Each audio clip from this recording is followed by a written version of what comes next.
ওম নমো ভগবতে বাসুদেবায়। ওম নমো ভগবতে বাসুদেবায়। ওম নমো ভগবতে বাসুদেবায়। ওম তৎসৎ। তাই শ্রীমদ্ভাগবত পুরাণ দ্বিতীয় স্কন্ধ ষষ্ঠ অধ্যায় শ্লোক 1। ব্রহ্মবাচ ব্রহ্মাজি বললেন, সেই বিরাট পুরুষের মুখ বা ইন্দ্রিয় এবং তার অধিষ্ঠাত্রী দেবতা অগ্নির উৎপত্তি স্থান। তার ত্বক আদি সপ্তধাতু গায়ত্রী আদি বেদের সপ্ত ছন্দের ক্ষেত্র।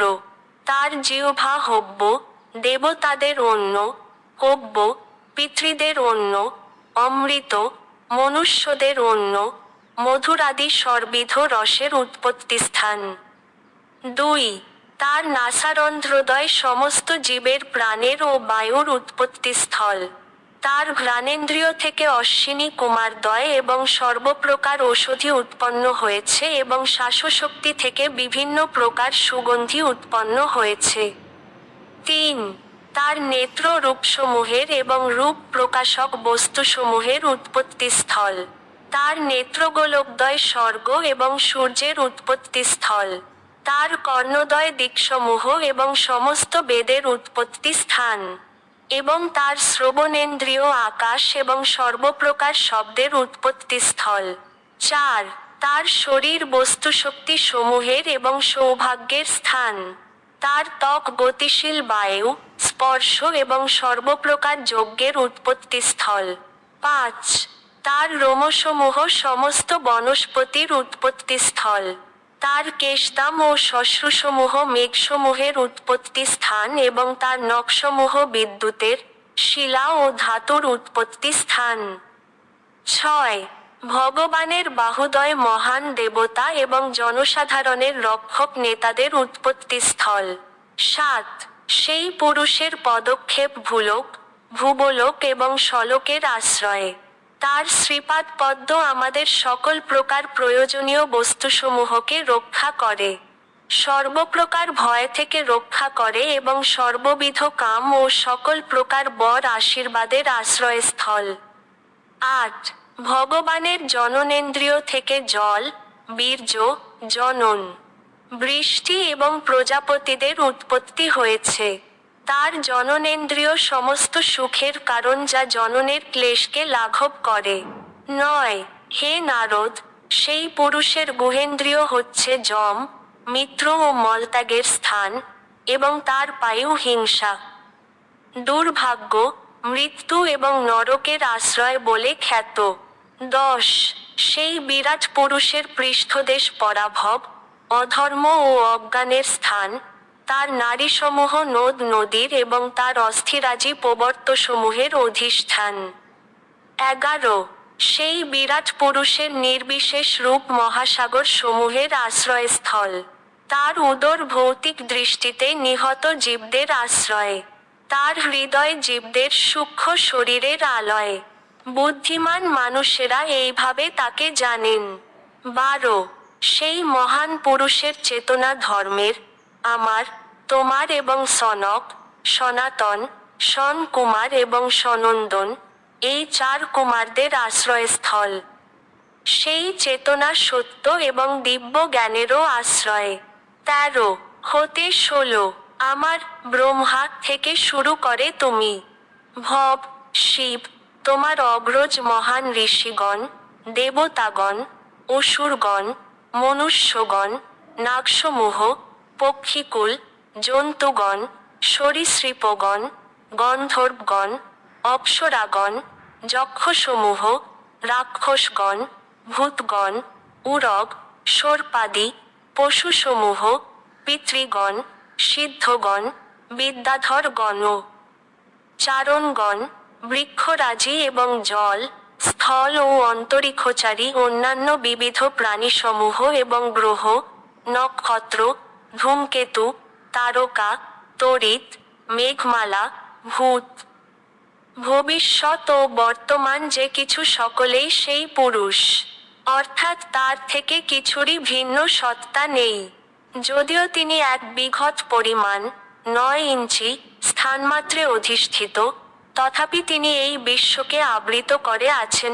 17 সূর্য যেমন বিকিরণের মাধ্যমে অন্তর এবং বাহির উভয়ই আলোকিত করে, তেমনি সেই পরম পুরুষ বিরাট রূপ প্রকাশ করে ব্রহ্মাণ্ডের অন্তরে এবং বাহিরে সবকিছু পালন করেন। 18 হে ব্রাহ্মণ নারদ, সেই পরমেশ্বর ভগবান অমৃত এবং অভয়ের নিয়ন্তা।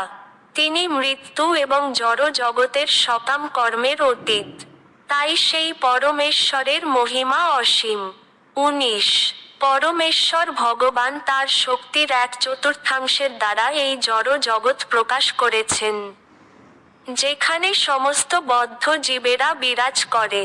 কিন্তু 3টি উচ্চতর লোকের এবং জড় জগতের আবরণের ঊর্ধ্বে স্থিত ভগবদ্ধাম অমরতা, নির্ভয়তা এবং জরা ও ব্যাধির উৎকণ্ঠা থেকে মুক্ত নিত্য নিবাস।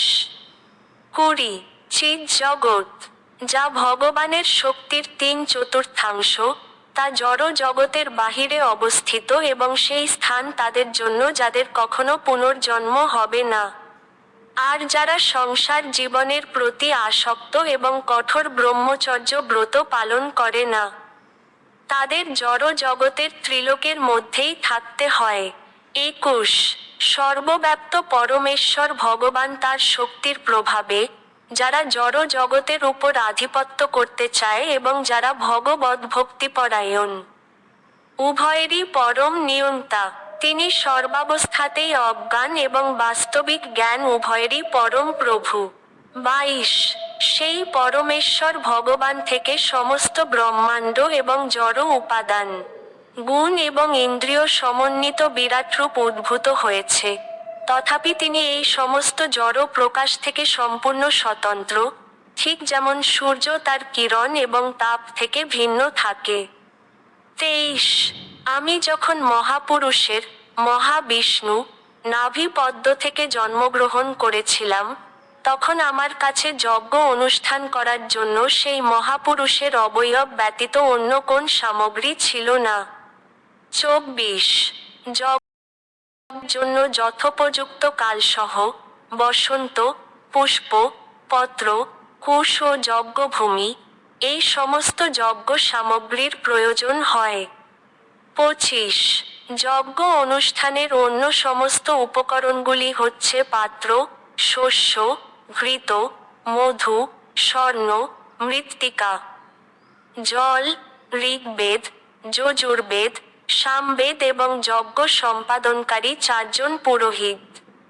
26 যজ্ঞের অন্যান্য প্রয়োজনগুলি হচ্ছে বিভিন্ন নাম বিশিষ্ট মন্ত্র, ব্রত এবং দক্ষিণার দ্বারা বিভিন্ন দেবতাদের আহ্বান করা। এই আহ্বান বিশিষ্ট প্রয়োজন এবং বিশিষ্ট বিধির দ্বারা বিশেষ শাস্ত্রের নির্দেশ অনুসারে হওয়া উচিত। 27 পরমেশ্বর ভগবানের অঙ্গ থেকে আমি যজ্ঞের এই সমস্ত সামগ্রী সংগ্রহ করেছি। দেবতাদের নাম উচ্চারণ করার মাধ্যমে ক্রমশ চরম লক্ষ্য বিষ্ণুকে লাভ করা যায় এবং এইভাবে প্রায়শ্চিত্ত এবং চরম আহুতি পূর্ণরূপে সম্পাদিত হয়। 28 এইভাবে আমি সমস্ত যজ্ঞের পরম ভোক্তা। পরমেশ্বর ভগবানের দেহের অঙ্গ থেকে যজ্ঞ অনুষ্ঠানের জন্য সমস্ত সামগ্রী এবং সম্ভার সৃষ্টি করে তার যজ্ঞ অনুষ্ঠান করার মাধ্যমে তাকে সন্তুষ্ট করেছিলাম। 29 হে পুত্র, তারপর তোমার 9 জন ভ্রাতা, যারা হচ্ছে প্রজাপতি, ব্যক্ত এবং অব্যক্ত 2 প্রকার পুরুষদের প্রসন্ন করার জন্য যথাযথ অনুষ্ঠানের মাধ্যমে যজ্ঞ সম্পন্ন করেছিল। 30 তারপর মনুষ্য জাতির পিতা মনুগণ, মহান ঋষিগণ, পিতৃগণ, দেবতাগণ, বিদ্বান পণ্ডিতগণ, দেবতাগণ, দৈত্যগণ এবং মানবগণ যজ্ঞের দ্বারা সেই পরমেশ্বর ভগবানকে আরাধনা করেছিলেন। 31 ভগবানের শক্তিশালী জোড়া প্রকৃতিতে এই বিশ্ব অধিষ্ঠিত। ভগবান স্বয়ং অগুণ হওয়া করেন, সত্ত্বেও সৃষ্টি কার্য, পালন কার্য এবং বিনাশকার্য সাধনের জন্য প্রকৃতির গুণসমূহ গ্রহণ। 32 তার ইচ্ছায় আমি সৃষ্টি করি, শিব সংহার করেন এবং তিনি স্বয়ং নিত্য ভগবানস্বরূপে সবকিছু পালন করেন। তিনি এই 3 শক্তির শক্তিমান নিয়ন্তা। 33 হে পুত্র, তুমি আমার কাছে যা কিছু প্রশ্ন করেছ, আমি তা তোমাকে এইভাবে বললাম। তুমি নিশ্চিতভাবে জেনে রেখো যে, জড় এবং চেতন জগতে, কার্য এবং কারণরূপে যা কিছু বর্তমান, তাদের কোন কিছুই পরমেশ্বর ভগবান থেকে স্বতন্ত্র নয়। 34 হে নারদ, যেহেতু আমি পরমেশ্বর ভগবান শ্রীহরির শ্রীপাদ পদ্ম অত্যন্ত ঐকান্তিকতা সহকারে ধারণ করেছি, তাই আমি যা কিছু বলি তা কখনোই মিথ্যা হয় না। আমার মনের প্রগতিও কখনো অবরুদ্ধ হয় না এবং আমার ইন্দ্রিয়সমূহ কখনো বিষয়ের অনিত্য আসক্তিতে অধঃপতিত হয় না। 35 বেদময়, তপময় এবং প্রজাপতিদের দ্বারা পূজিত প্রভু একাগ্র চিত্তে নিপুণতা সহকারে যোগ সমাশ্রয় করেও যখন জন্মদাতার সম্বন্ধে জানতে পারিনি, তখন আমার সৃষ্ট অন্যান্য জীবেরা কিভাবে সেই পুরুষকে জানতে পারবে? 36 তাই জন্ম মৃত্যুর ক্লেশ থেকে উদ্ধারকারী তার শ্রীচরণে আত্মসমর্পণ করাই আমার পক্ষে সর্বাপেক্ষা শ্রেয়স্কর। এই আত্মসমর্পণ সর্বমঙ্গলময় এবং তার ফলে সর্বপ্রকার সুখ লাভ হয়। আকাশ যেমন নিজেই নিজের অন্ত পায় না, তেমনি ভগবানও তার সীমা অনুমান করতে পারেন না। অতএব অন্যেরা কিভাবে তা করতে পারে? 37 যেহেতু আমি, তুমি এবং শিব সেই চিন্ময় আনন্দের অবধি অনুমান করতে পারি না, অন্য দেবতারা তা কিভাবে জানবে?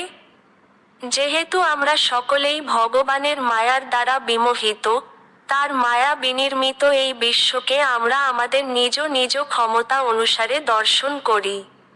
38 আমরা সেই পরমেশ্বর ভগবানকে আমাদের সশ্রদ্ধ প্রণতি নিবেদন করি, যার অবতার এবং কার্যসমূহ আমরা মহিমা কীর্তনের জন্য গান করি, যদিও তার স্বরূপে তাকে পূর্ণরূপে জানা প্রায় অসম্ভব।